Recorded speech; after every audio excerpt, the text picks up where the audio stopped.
Hold on, y'all. Hold on, y'all. Before I even get into the video, this is going to be a separate clip from the video because I feel like in the video I wasn't able to talk about it enough because of, the disappointment that I was still kind of feeling from the move, but still trying to be hopeful. First things first, I really just want to say from the bottom of my heart, I definitely appreciate what Jaylen Brown did for the Boston Celtics. Thank you for always, taking the trade rumors on the chin and going out there and playing your best ball. I'll always appreciate, what you done for the Boston Celtics. Whenever JT didn't have it, you had it. And you went out there and you proved a lot of people wrong. You went from averaging, 6 points per game as a rookie to becoming a finals MVP and an Eastern Conference Finals MVP. You will forever be a legend in Boston, bro. Regardless of how it went down, you always going to be welcome back in Boston. The real Boston fans love you, and your jersey will get retired, bro. And all I can say is good luck in Philly. But let's go ahead and get into the video. What's going on, y'all? What's going on? It's your boy Cam, the sports guy. And as you could tell by the energy, man, y'all seen the title of the video. Let's not waste more time and let's just make this quick, man. Jaylen Brown is officially a Philadelphia 76ers. It still don't sound right, bro. And it's never going to sound right. Knowing that Jaylen Brown will go down in history as a member of a Philadelphia 76er. This is absolutely ridiculous on so many levels. And I crashed out yesterday on my TikTok.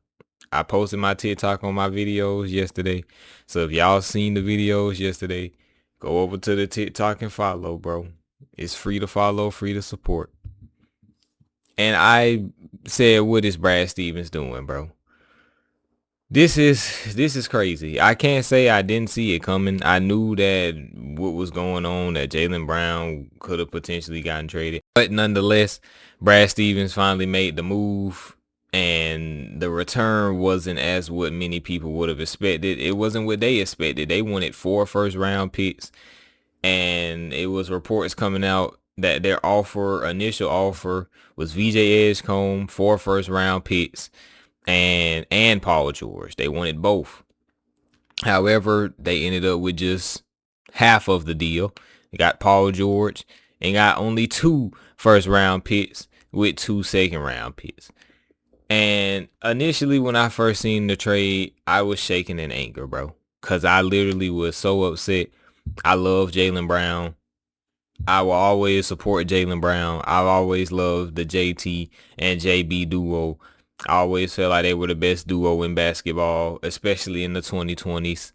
And to see them broken apart after the media constantly tried year and year, to see it finally happen, it just makes me sick to my stomach because it's really sad how people don't like to see good things. Like, people really don't like to see good things. You had Jaylen Brown and Jason Tatum, and they were arguably the best. They were one of the best duos we've seen in basketball. That's not even arguably. They were arguably a top 5 to top 10 duo in NBA history. And for you to just want to consistently see that broken up just because you don't see them have the relationship that you want to see them have, that you think they should have, and because of how they play this and how they play this way and that way, that was just very sad to see the media finally win and driving these guys apart. I think Brad Stevens just pulled the trigger because it just shows me that he really wanted Jaylen Brown gone. I mean, it all started from when the Celtics failed to get Giannis Antetokounmpo, who is now a member of the Miami Heat. It all went downhill from there.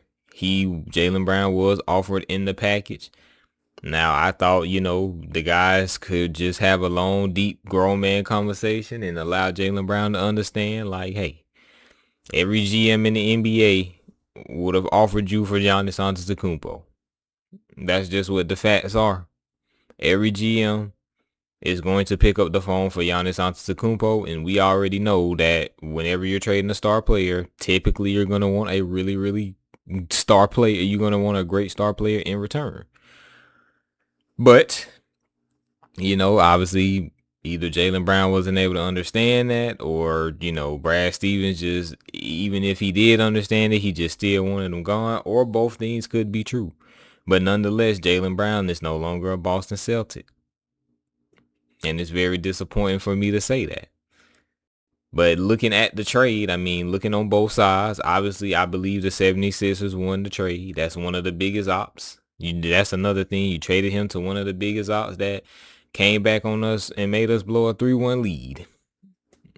So, but apparently Brad Stevens thinks Paul George was a really big reason for that. And I'll get into that. But first, I'm getting into the 76ers side of things. Now, the 76ers, they now have jumped to, in my opinion, a favorite in the East. Now, obviously, I know they don't have any depth, but when you have a core four of Jaylen Brown, Tyrese Maxey, VJ Edgecombe, and Joel Embiid, on paper, that's a very, very great lineup. That's a very, very great starting four. Obviously, they're going to find somebody to fit in for the starting five, but that's a great core four. Now, obviously, Joel Embiid, we know that he's had his injury history. We know that he's going to miss a good bit of games. And a lot of people have been talking about the 76ers have now moved to having 3 isolation players, in which this is true. Like this is even though I feel like the 76ers definitely got better here and they definitely should be a favorite to make the NBA finals, this is a risk. Which every move is of this caliber typically is, but this is a risk. You now have 3 guys that demand the ball in isolation. You have Tyrese Maxey, you have Joel Embiid, you have Jason Tatum. Not only to mention, you have to factor in this may hinder VJ Edgecombe's growth just a little bit. So we'll see how that goes, obviously. And of course, with the new CBA, this is going to be a very, very expensive roster in the next 2 to 3 years. Jaylen Brown has 3 years left on his deal. He's eligible for an extension in 2 weeks or a couple days. And you have his money on the line. Then you have Tyrese Maxey, who's going to want an extension. And who knows what you're going to do with Joel Embiid. And then not only that, you still have to pay VJ Edgecombe. So that's just to put some things out there. And why, the 76ers, why they did win the trade and why I would have made the move myself. This does put a lot of pressure on the 76ers, but I believe that they have a high ceiling and can win the Eastern Conference and can find themselves in the NBA Finals next season. Now shifting over to my Celtics. Now, like I said, initially, this was an absolutely horrible trade.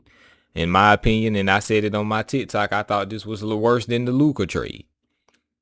But, now when I really look back at it and I see a lot of breakdowns of what's going on, this could end up being, not as bad. It's still bad, but it's salvageable to not be as bad. Now, obviously trading Paul George, trading for a 36-year-old Paul George when you have a 28-year-old Jaylen Brown is obviously not ideal. But, we know that Paul George is not a complete bum.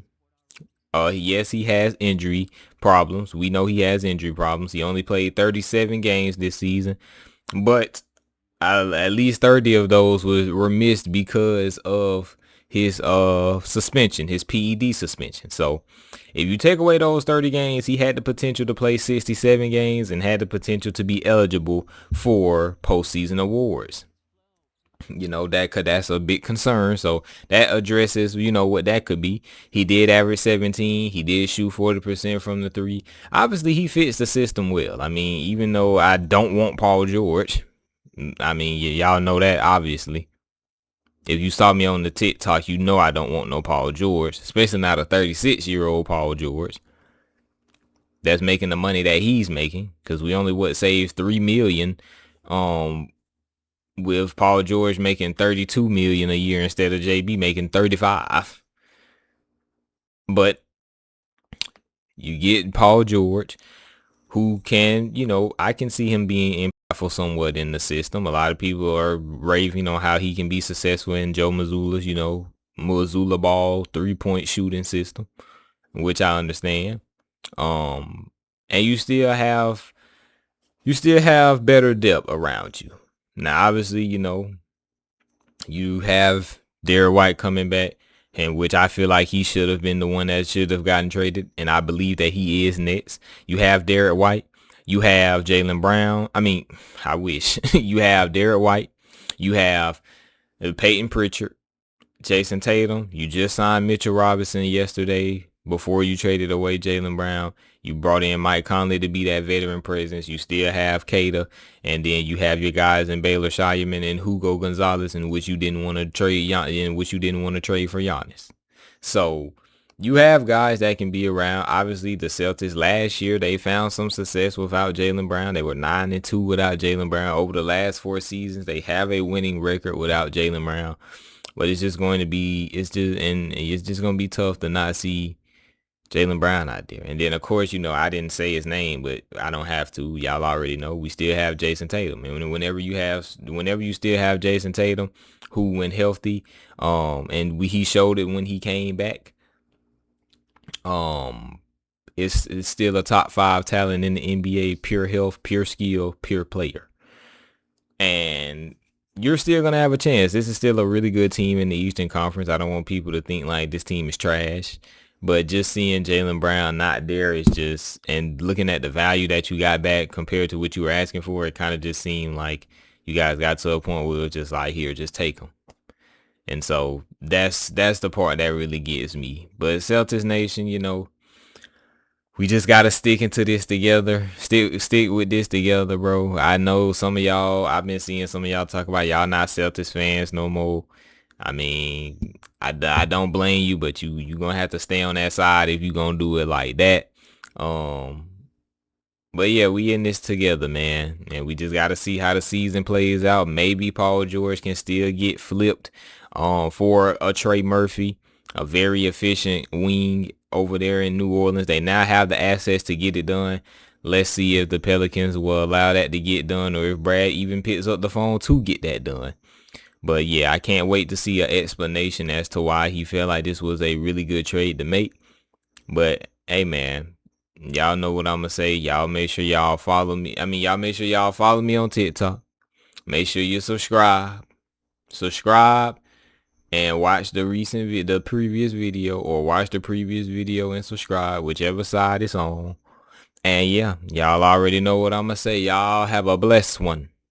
And I'm going to see y'all in the next one.